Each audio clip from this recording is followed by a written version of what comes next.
Welcome to MFCP Woodworking. Today we're going to do something a little different. We're going to be doing a unboxing or unbagging, whatever you want to call it. I ordered some new whittling tools and they have finally arrived after some difficulty. We live in a hunt camp in the bush, and sometimes getting things delivered here, especially from Amazon, is a challenge.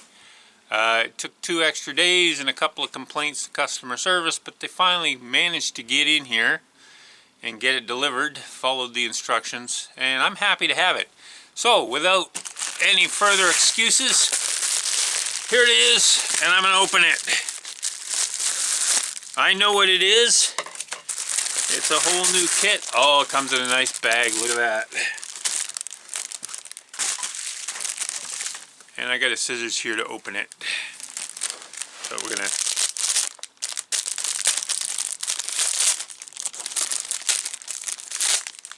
now, I'm no expert on whittling tools. This is basically similar to the set that I already had, which is going to be passed on to my young son who likes to whittle as well.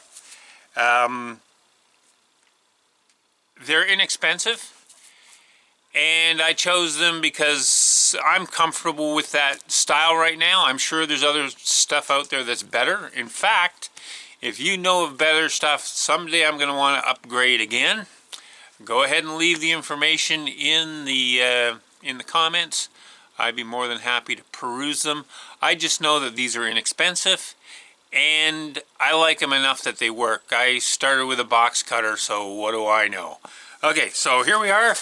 This is the package. We're going to open her up, unzip it, and it's got more plastic on the inside. Okay, oh, here we go. Oh, it even gives me little bits of wood. Okay, and we got our leather strap here. I'm going to want to attach that to a piece of wood so that I can strap properly with it. And oh, I've got a cap for one of my little chisels that came with it. Take those out a little at a time. I have some cut resistant carving gloves, and I like these. They help. They are not a substitute for knife safety.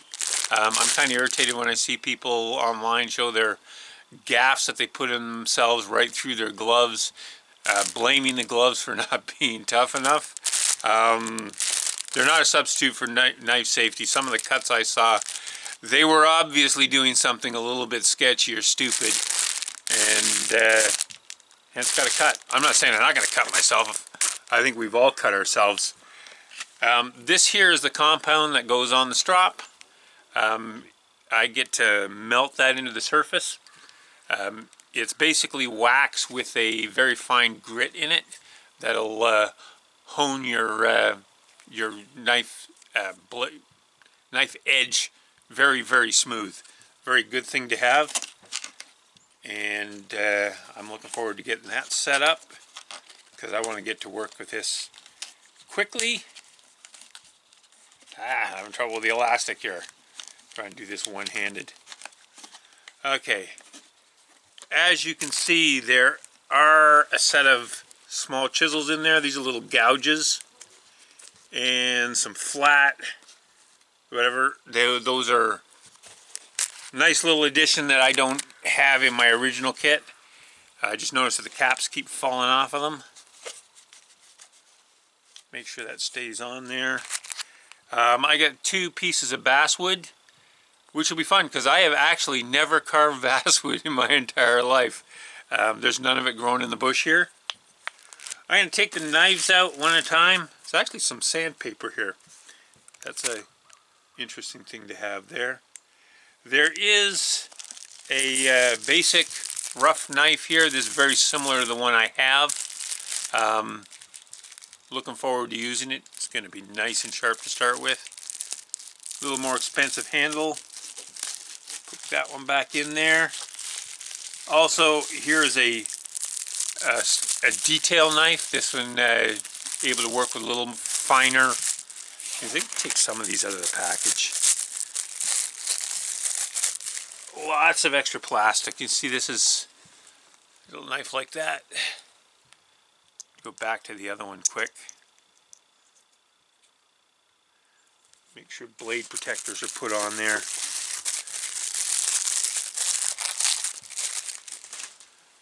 And here is they call it a rough one.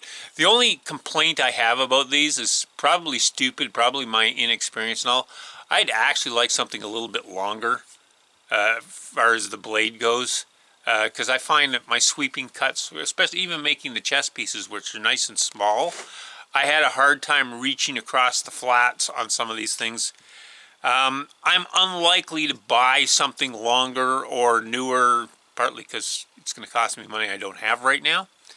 I will likely make one out of a Sawzall blade.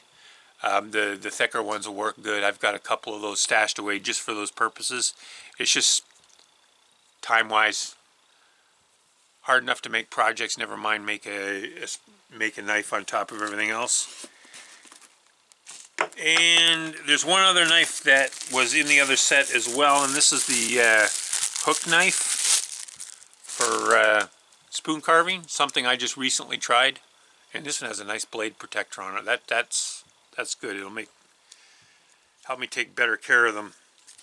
And finally, there's one other thing in here. And that is a chip carving knife. And this I've never used before. Never used one of these before. Probably have to refine my technique a little bit. But I'll get the hang of it. I've learned everything else pretty decently.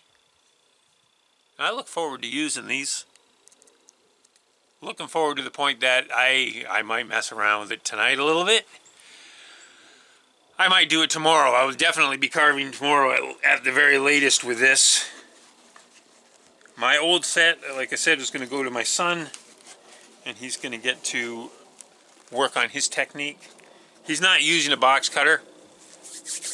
I suggested no, he's got another knife that he's using that he inherited somewhere else, and it works pretty good for him.